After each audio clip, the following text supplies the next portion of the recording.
Hi, so I've been dreading doing this video because first of all, it's embarrassing. I'm sure that fountain pen people will recoil in horror at the state of my fountain pens, as small as my collection is. And, I keep getting the ink drop subscription and I'm wanting to use it. I'm wanting to use my fountain pens at work, but they have all, I think, exploded and they've all sat in here for a very long time with no care. We've moved, I've started a new job, and between that and just figuring out life at this point, with all of the changes, this hobby has gotten neglected. So I've decided to expose what has happened, and maybe people have comments they can leave for me. Maybe they'll say, you just totally ruined your pens, which is, hopefully not going to happen, but they're not that expensive. You can see my Metropolitan is stained. The last time I tried to use these, they'd exploded. So basically, where we used to live, it was incredibly hot. We didn't have air conditioning, we didn't have a heater, and the house was very old, and so we were basically like living with whatever temperature it was. It would get to be almost 100. It was ridiculous. So these pens sat in the sun and in the heat for a long time. If I was keeping them up regularly, it wasn't a problem, but once all of this transition started happening, this got neglected. Then we moved to a much cooler climate.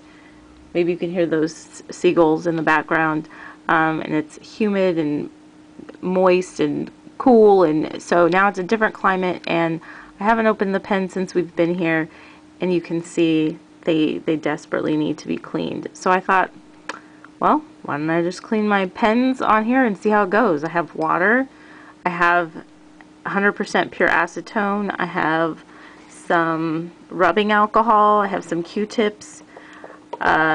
Maybe some of you are going to be like, don't use that, but I'm just going to go for it. So let's try the Pilot Plumix and see what happens, and maybe you'll be interested to hear me ramble, maybe you won't. I have a feeling this video is going to be a rambling video. So the ink in there is a little bit dry in the cap, and so I'm going to let that soak for a minute.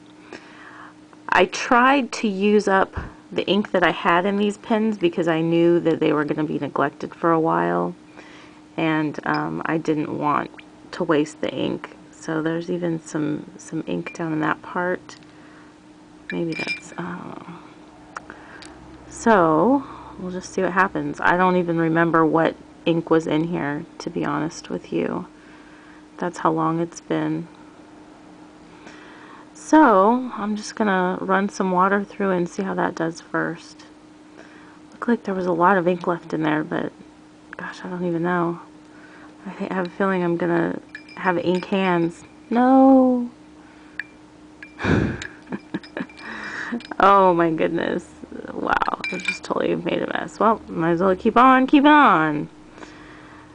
So anyways, we can talk about life. So maybe I'll share a little bit as I'm doing this, because I'm really curious to see if this is actually going to clean anything or not. So as I think I've stated before in other videos, I'm going to adjust this a little bit. I am a teacher, and I've been a teacher for 11 years. I've taught high school English in all of its possibilities that you can think of.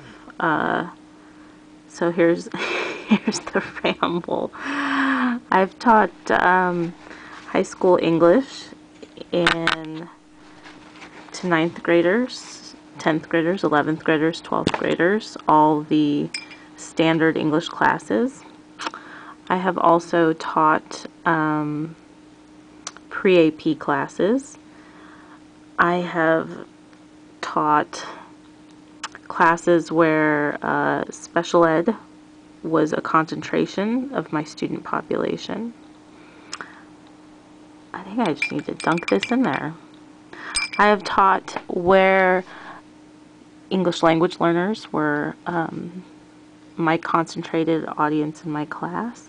So I've pretty much taught the gamut. I've also taught at an adult school to students who have dropped out of high school, and or even just adults who have dropped out of high school and need to get their GED or their adult school diploma.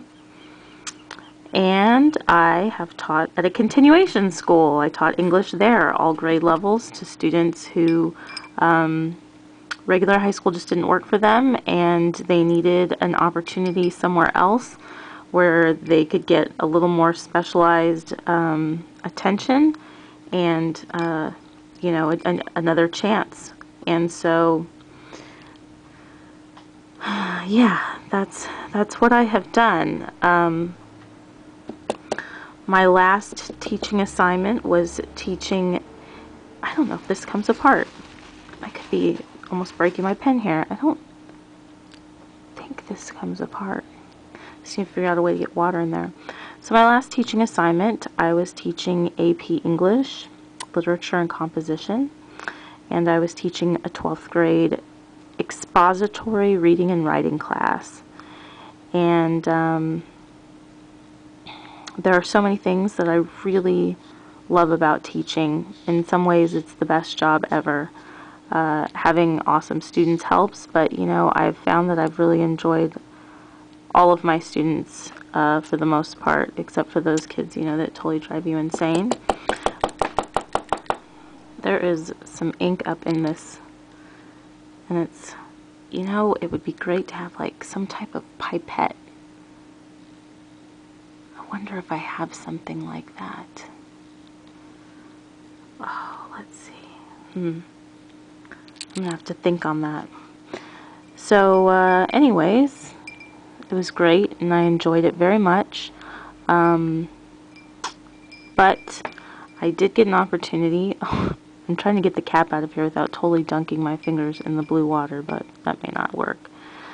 I did get an opportunity to to work at a university, and I had never done anything like that before. I had done some waitressing, way back in the day, like in high school, and I had worked in a newspaper. Actually, I used to write obituaries for a newspaper when I was in college, and I loved that job. It was like writing a little mini biography about people for a living.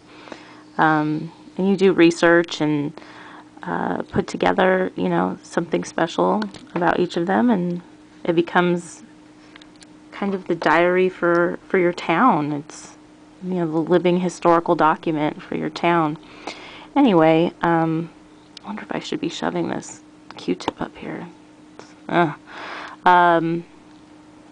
So, oh my gosh, that might have been a bad idea. Now I can't get the Q-tip out of there. Oh my goodness.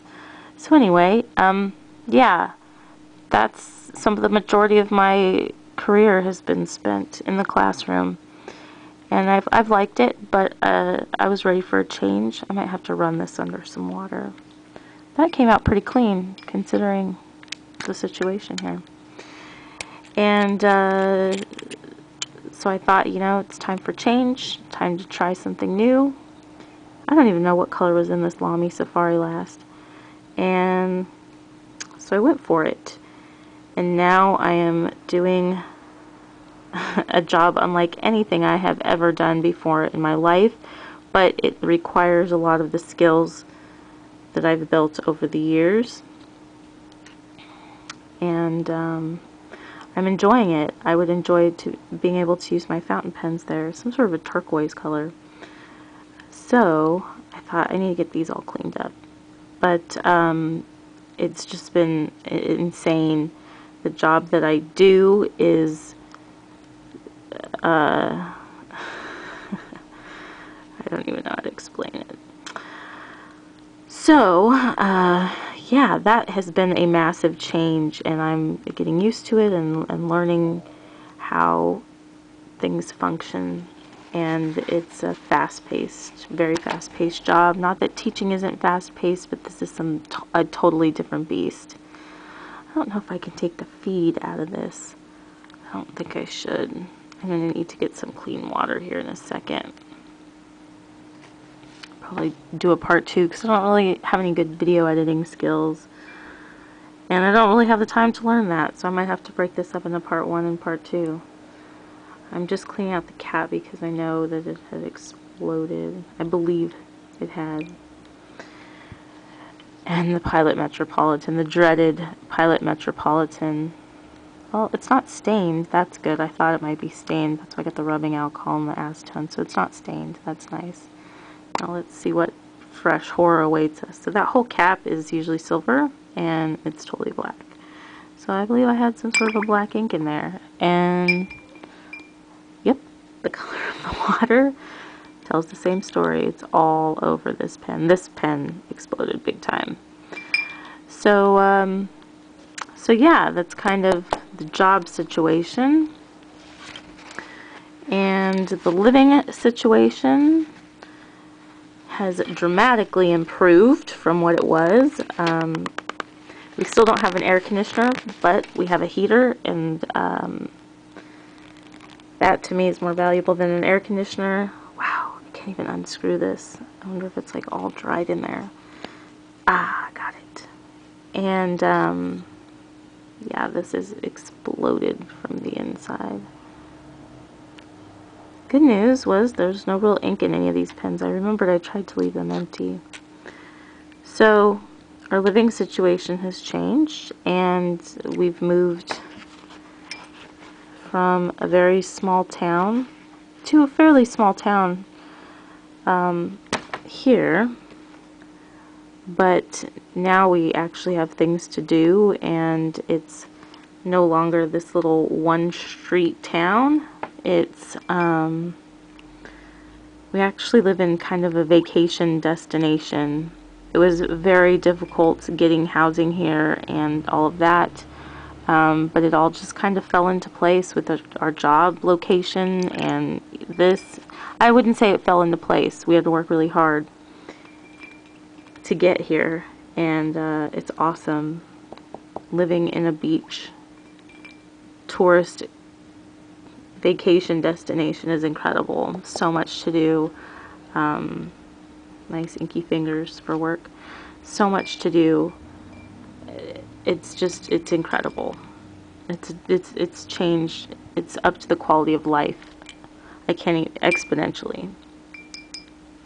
So I'm going to come back with a part 2 because I'm not a video editor. I don't think I even have that kind of software.